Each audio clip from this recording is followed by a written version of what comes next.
Suspeitos de assaltar grupo em pontos de ônibus são perseguidos e presos pela Polícia Rodoviária Federal.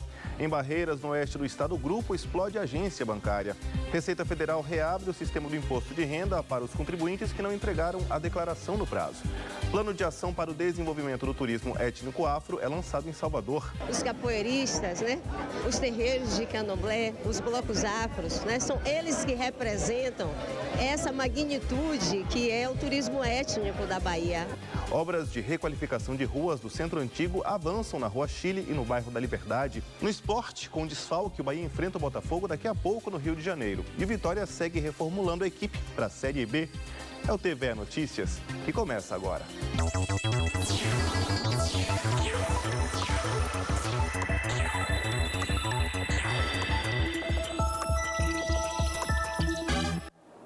Boa noite. O contribuinte que perdeu o prazo de entrega do imposto de renda pode entrar de novo no sistema e entregar a declaração, mas deverá pagar multa. Juraci Santana tem outras informações. A Receita Federal divulgou os números da declaração do imposto de renda este ano. Na Bahia, mais de 1.224.000 declarações foram entregues, quase 20 mil a mais do esperado. E olha só, nesta quinta-feira foi reaberto o sistema do imposto de renda 2019 para que os contribuintes que não entregaram a declaração dentro do prazo possam fazer o envio e pagar a multa, que varia de R$ 165,74 até cerca de 20% do imposto devido. Caso o contribuinte tenha perdido o prazo, ele terá que baixar o programa da Receita Federal e mandar a declaração do imposto de renda. É recomendável que o contribuinte acerte as contas o quanto antes para pagar uma multa menor. O contribuinte que não faz a declaração fica com o CPF sujo, não podendo fazer empréstimos, tirar passaportes, obter certidão negativa para venda ou aluguel de imóvel e até prestar concurso público até regularizar a situação. Nós voltamos ao estúdio. O Ministério Público Federal da Bahia instaurou um inquérito civil público para apurar os motivos de corte das verbas da Universidade Federal da Bahia, anunciado pelo Ministério da Educação.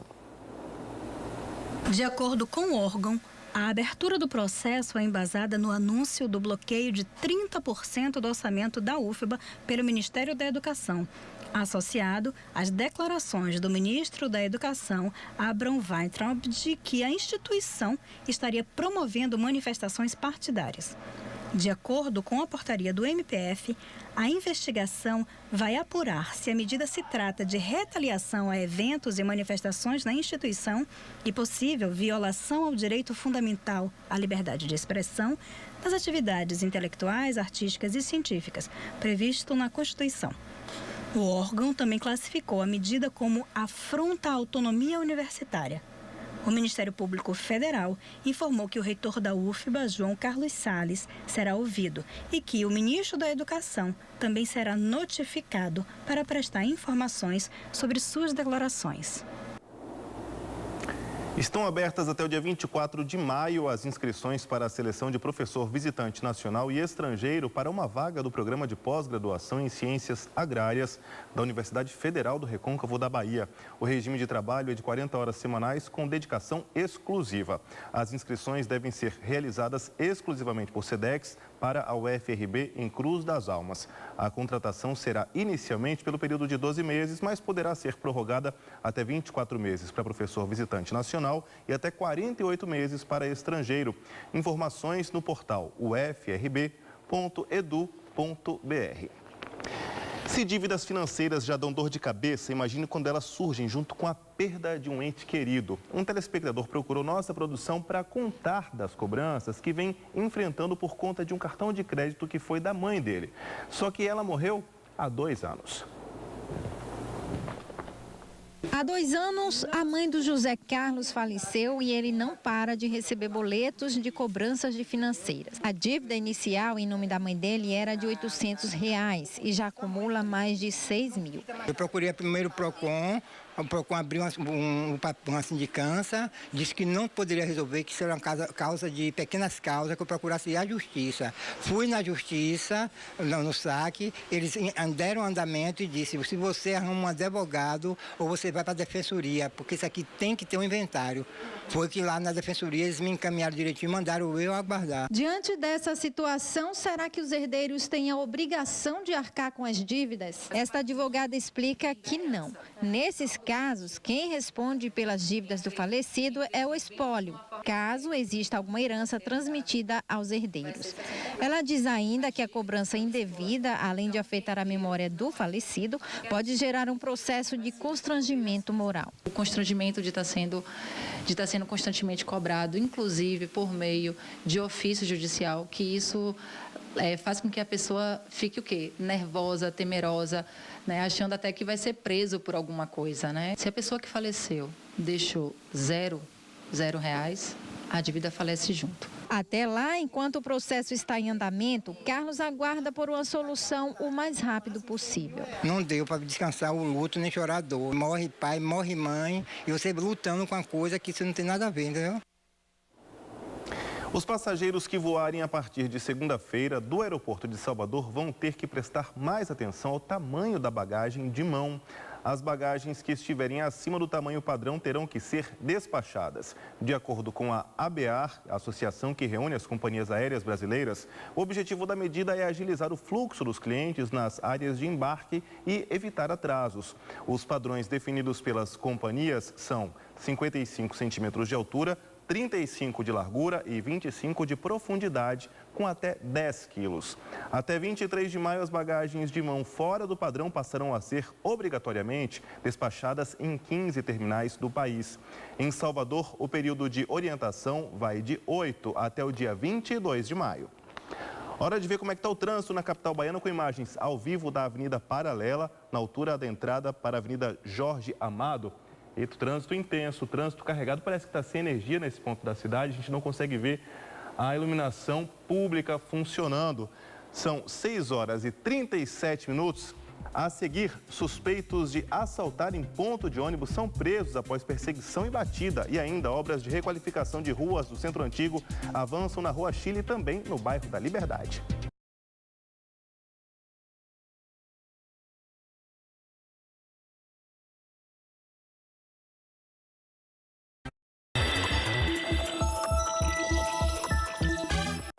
TVE Notícias de volta. Agentes da PRF prenderam 2 suspeitos de praticar assaltos a passageiros que aguardavam em um ponto de ônibus aqui de Salvador. Confira no Giro do Notícias de hoje.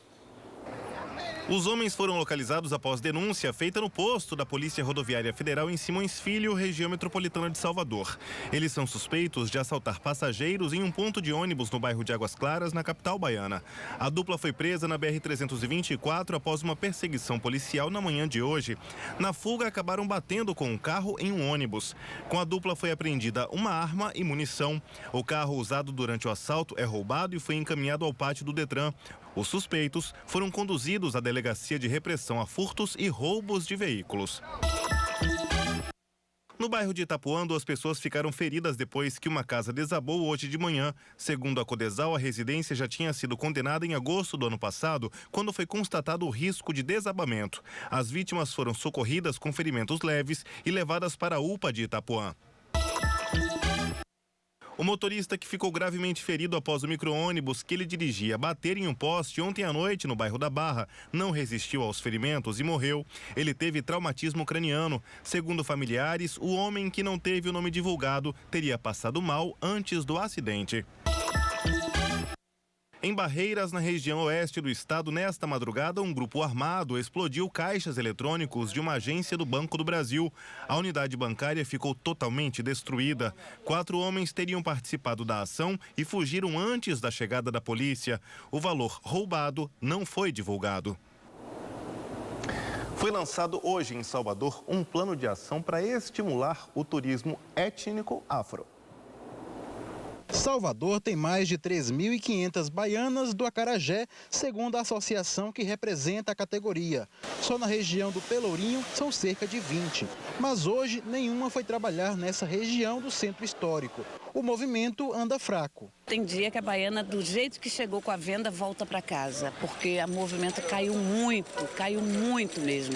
Acho que é um dos períodos mais difíceis dessa área aqui do centro histórico, nesse momento. Baianas, trançadeiras, artesãos, gente que trabalha com moda e gastronomia. Todos dependem do turismo e estão intimamente ligados à cultura afro-brasileira.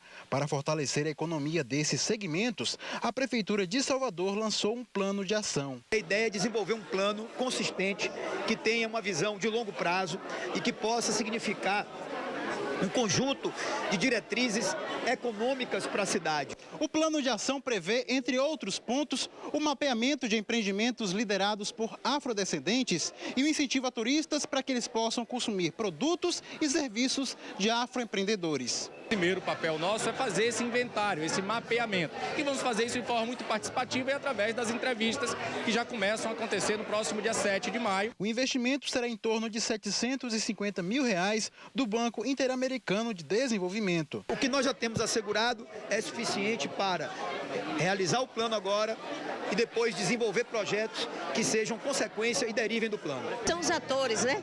Os capoeiristas, né? Os terreiros de candomblé, os blocos afros, né? São eles que representam essa magnitude que é o turismo étnico da Bahia, né? Em especial em Salvador. Então, o plano de estratégia que está sendo lançado, eu espero que contemple esses atores. A mudança do nome da escola estadual no Dique Pequeno para Mestre Moa do Catendê leva investimento e sensação de pertencimento à comunidade. A mudança do nome da Escola Estadual Victor Tivita para Mestre Moa do Catendê foi um presente para a família do capoeirista e também para a comunidade escolar. Trazendo o nome dele para a escola, isso engrandece muito a escola, que ele era uma pessoa muito cultural, de projetos. Eu acredito que essa escola vai crescer muito mais. Após pedido da comunidade, a mudança de nome foi aceita pela Secretaria de Educação e publicada no Diário Oficial. A escola será beneficiada com 12 salas com ar-condicionado e receberá em torno de R$300 mil para reformas. Por que não pertencer a essa escola? Por que não valorizar a escola? A escola onde tem o nome do meu vizinho, o nome do meu tio, o nome de um amigo meu. Então, por que eu não vou valorizar? E é por isso que a gente preferiu colocar Moa do Catendê, a questão de pertencimento. Ele era um grande educador, né? Ele foi um dos responsáveis pela chamada segunda reafricanização do carnaval, com a criação do Afoxé Badawi, né? Isso vai trazer a autoestima, né, para centenas de pessoas na cidade de Salvador, não só na comunidade do Dique Pequeno, mas para toda Salvador. A unidade escolar oferece ensino fundamental ao médio, além de educação para jovens e adultos. Mestre Moa foi morto em outubro do ano passado, após o primeiro turno das eleições, durante uma discussão política em um bar no Engenho Velho de Brotas. O Tribunal de Justiça da Bahia determinou que o acusado pela morte do capoeirista Paulo Sérgio Ferreira vai à júri popular. Depois de morto, ele veio, né, fazer maravilhas. Ele já vinha fazendo, né? E era um negócio e ninguém deu espaço. E agora aconteceu o espaço e está aí deixando, meu filho, todo mundo está alegre com isso. Uma reforma da escola, a comunidade toda está abraçando, está gostando disso. Os trilhos por onde passou a primeira linha de bonde no país estão sendo recuperados para permanecer à mostra e compor a nova paisagem da Rua Chile. As obras fazem parte da requalificação do Centro Antigo de Salvador. Os trilhos da primeira rua do Brasil já foram totalmente removidos e estão expostos. A requalificação da Rua Chile teve as obras dos passeios finalizadas e uma nova etapa iniciada. Com essa intervenção aqui nesse novo trecho aqui, que vai da Rua das Vassouras até o Hotel Fera Palace, nós estamos estimando que seja concluído serviços até o meados do mês de junho. Com o avanço da obra, o bloqueio do trânsito também foi ampliado. O tráfego de ônibus no final de linha da Praça da Sé está suspenso. Assim que esta nova etapa for concluída, o trânsito será liberado imediatamente. No bairro da Liberdade, o projeto Pelas Ruas do Centro Antigo de Salvador deve recuperar 26 vias. Uma delas é a Rua Brigadeiro Pessoa da Silva. A recuperação dos passeios é comemorada por Rosenildes, que precisa se deslocar com a mãe que tem problemas para se locomover.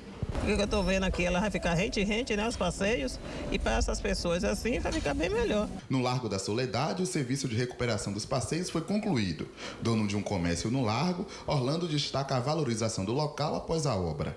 Melhorou bastante, porque o passeio fica bonito, você pode andar tranquilo, não tem buraco, não tem nada. O projeto de requalificação das ruas do Centro Antigo contempla mais de 300 vias e conta com investimento de 124 milhões de reais. A iniciativa do governo do estado dá uma nova cara para as ruas que fazem parte da história da cidade. São 6 horas e 46 minutos. Vamos ver como é que está o trânsito aqui em Salvador com imagens ao vivo da Avenida Oceânica, entre os bairros da Ondina e da Barra. Trânsito tranquilo naquela ladeirinha ali que liga a Barra Ondina, depois do Morro do Gato. Tranquilos, sem retenções. Veja a seguir com desfalque, o Bahia enfrenta o Botafogo daqui a pouco e o Vitória segue reformulando a equipe. E ainda, a primeira obra cênica brasileira em Iorubá é apresentada no bairro da Ribeira.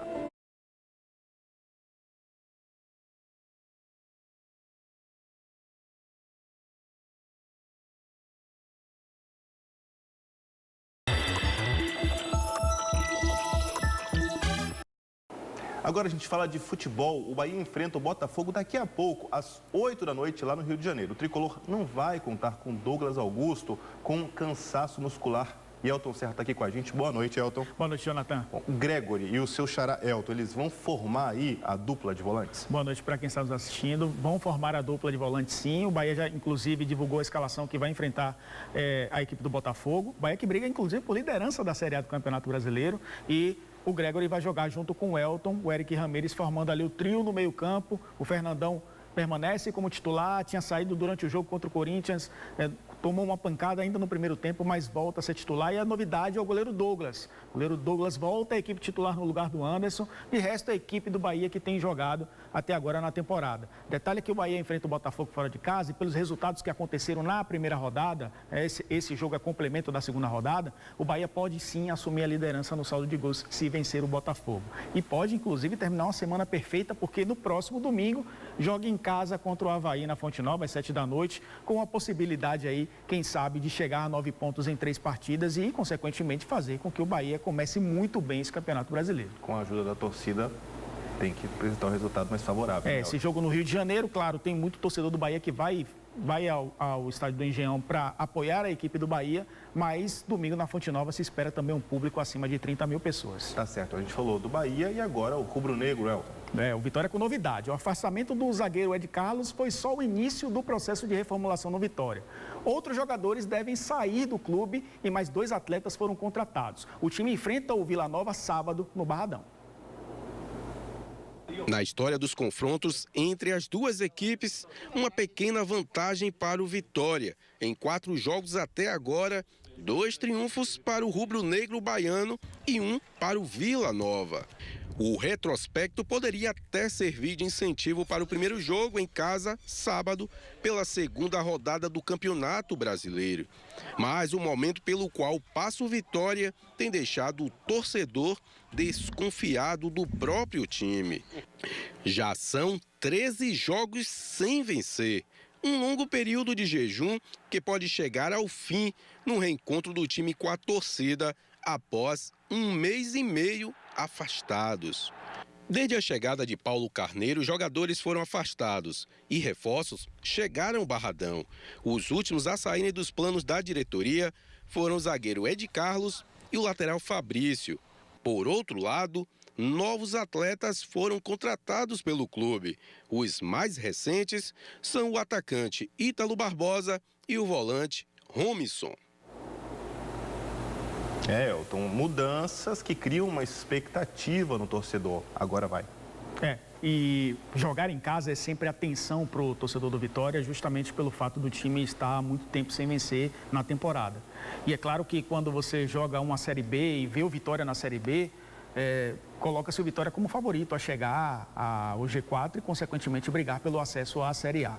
Só que o Vitória tem essa questão e a gente tem acompanhado aí os noticiários que o Vitória aumentou o preço dos ingressos para os jogos no Barradão, para R$60, inclusive. Inclusive, né? Ingressos mais caros que os da Série A, isso mesmo? Que os praticados pelo Vitória no passado na Série A do Campeonato Brasileiro. É claro que o Vitória quer valorizar um pouco o plano de sócios, porque o torcedor que é sócio paga um pouco mais barato. Mas nesse momento, o Vitória tem que pensar também que precisa vencer um jogo. E para vencer um jogo tem que criar um ambiente interessante dentro do Barradão, com sua torcida, para que o Vitória saia dessa situação. Quando o Vitória conseguir tecnicamente melhorar na temporada, aí sim é hora de se pensar, quem sabe, numa readequação do plano de sócios, num aumento de ingressos, porque se o time não está bem e você aumenta o preço do ingresso, você está afastando o torcedor. Se o Vitória estivesse vivendo uma boa fase na temporada, era justificável até o aumento do preço para valorizar o sócio, o torcedor. Mas não é o caso nesse momento. Tá certo, Elton. Obrigado mais uma vez pela sua participação aqui no Valeu, TV Notícias. Até a próxima. Essa é a última semana do espetáculo Quase Ilhas, primeira obra cênica brasileira integralmente em Iorubá. O Quase Ilhas foi montado em 3 espaços. E é nesse cenário cenográfico, inspirado no local onde viveu o autor do espetáculo, o Diego Pinheiro, que alarijós performáticos, ou seja, que corpos e vozes circulam entre o público. Através de melodias e vibrações, eles se movimentam no despertar e na conexão de memórias familiares.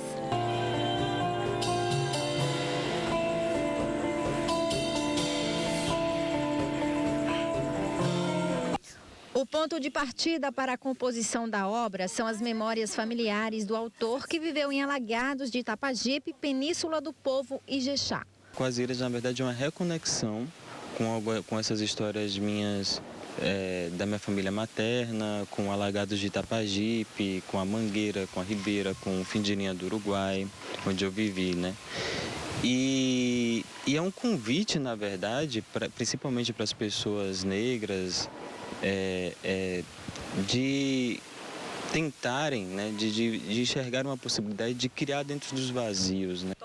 A Nefertiti Altã representa uma das alarijós da peça, que utiliza o oriqui, espécie de literatura oral para contar a história de um povo, de uma comunidade, de um ancestral. Ela fala da experiência de compartilhar e participar desse trabalho cênico.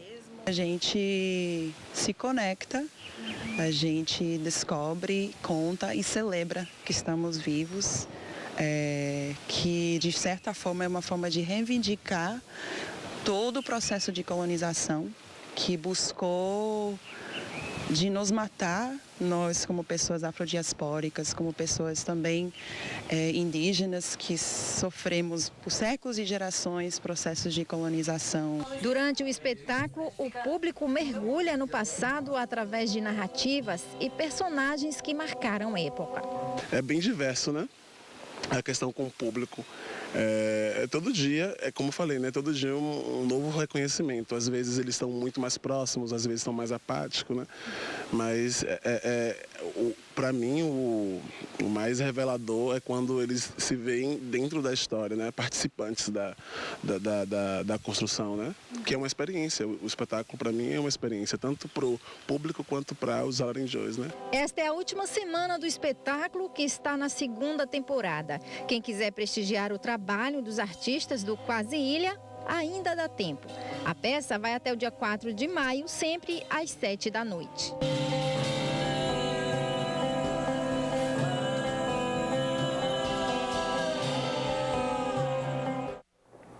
Uma ótima dica cultural para o fim de semana. O espetáculo está sendo apresentado na Fábrica Cultural, na Praça General Osório, no final de linha da Ribeira. O TV Notícias de hoje fica por aqui. Para você, uma excelente noite e a gente se vê amanhã. Tchau.